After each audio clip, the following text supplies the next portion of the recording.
So what's new in Warframe this week? Well, we'll start with Nightwave, with the elite acts of kill a Tusk Thumper Doma in the Plains of Eidolon and defend both ends of the mirror defense objective 3 times. So basically, well, defending them both is 1 round, so it's 3 rounds of mirror defense in a single mission. Normal acts, let's go with kill 100 enemies with a Necromech and kill 500 enemies with an Arc Gun. The normal weeklies, well, they're permanent of kill 30 Xmas, complete 15 missions and kill 500 enemies. Cred offerings has reset back to the way it usually is with the usual stuff at the top. There is Corvex's alternate helmet. We're not even going to mention Stanax because it's constant at this point. The Wolf Hood for your operator is there. Orca Plasmor Solstice skin. I do like this thing. It does look ridiculously nice. Other alternate helmets. Oh, really? Another one?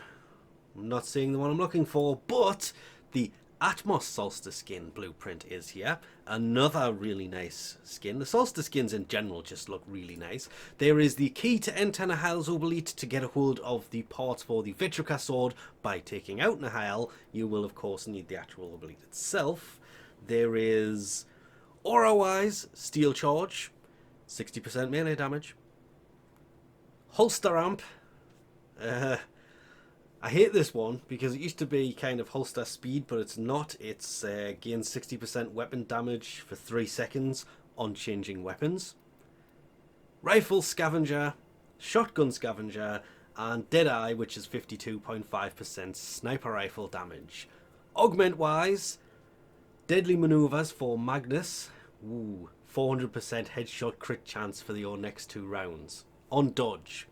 And the Broncos Dizzying Rounds, 200% status chance, could be fairly useful. Ember's Purifying Flames, Loki's Decoy Augment, and Excalibur's Slash Dash Augment. There is also the Wolf Beacon. You need this to get hold of the parts for the Wolf Sledge. The only way to get him to summon him in missions is to use one of these. You can have many, you can only use 1 per mission.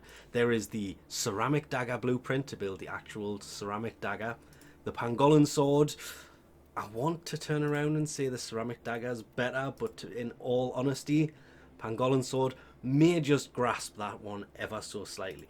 There is the Tonko Desert Camo skin blueprint, the Sindo Dagarak skin blueprint, the Emissary Sigil, Nightwave Emblem, emblems of course being what goes on your shoulders, Groll's Thumper Floof, Nightwave Ornament, and the Glassmaker Ornament. Archon Hunt this week will be against Archon Nera for a Amber Archon Shard, meaning Bird 3 should be selling a Crimson Archon Shard, so it will be a Sabotage mission followed by Interception, followed by the showdown to take on Nera, which is great because you can actually kind of change loadout between these. Normal Duviri circuit for your choice of frame parts this week would be either Hydroid, Mirage or Limbo. To be fair, if you don't have Mirage, this would be a great way to get her parts. Outside of the actual quest to get her parts. Normally that is. Picking up a distress signal. Ask me later. For the Steel Path Duviri circuit for the Incarnate Genesis devices this week, it is the Lex, Magister, Boltor, Bronco, or said Ceramic Dagger. I don't really see the point in that one though. It's not exactly the most amazing of weapons, and still a bit shameful that didn't go on the duel.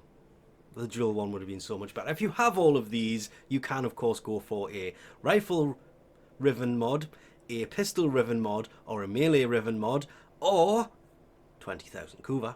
Checking in on Teshin for the Steel Path Honor store this week, it will be the Shotgun Riven mod. Again, it's not so bad, it's the Zor one that's kind of the problem, but I'll still love to see these come down in price because 75 Steel Essence, that is still... It's still a lot, considering you can still buy them from trading for half that when it comes to the platinum conversion rate.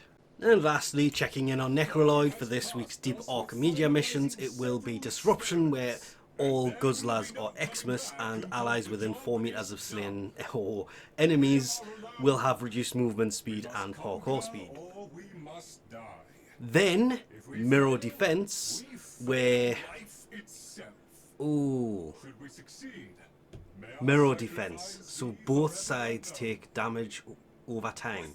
Collecting the glyphs will halt the degradation and, I love the potentially heal them. It will heal them, that's the whole point of collecting the glyphs. As well as rupturing fragments, replace shuffling fragments, and then alchemy to follow this, remembering you have to do all of these with the same loadout back to back. The alchemy mission, amphors will inflict the associated elemental damage while being carried, so pick up an ice one, you're going to go really slow. Fire one, you'll be on fire. Toxic one, you'll get toxic damage. An electrical one, same thing, you will be electrified. And the rogues equip weapons that deal 5 times damage to overguards and necromechs. Ooh, still, that's actually not too bad. The mirror defense one is kind of the worst one, where the points you're trying to defend will take damage over time. You're gonna have to remember to collect the glyphs. To be fair, easiest way to do this, 3 people attack the enemies, 1 just constantly collecting the glyphs to try and keep that active as much as is possible. As well as obviously other people can collect them, but you want 1 person kind of doing it constantly, because then at the earliest possible time it's going to slow down the damage over time and start healing sooner. Not too bad actually, but still worth it, because Tau Forged Archon Shard is a common drop, assuming you match every single one of these, and obviously put your personals on as well. But that's it for another week, so we'll leave this off here for now. Thanks for watching, and I'll catch you next time.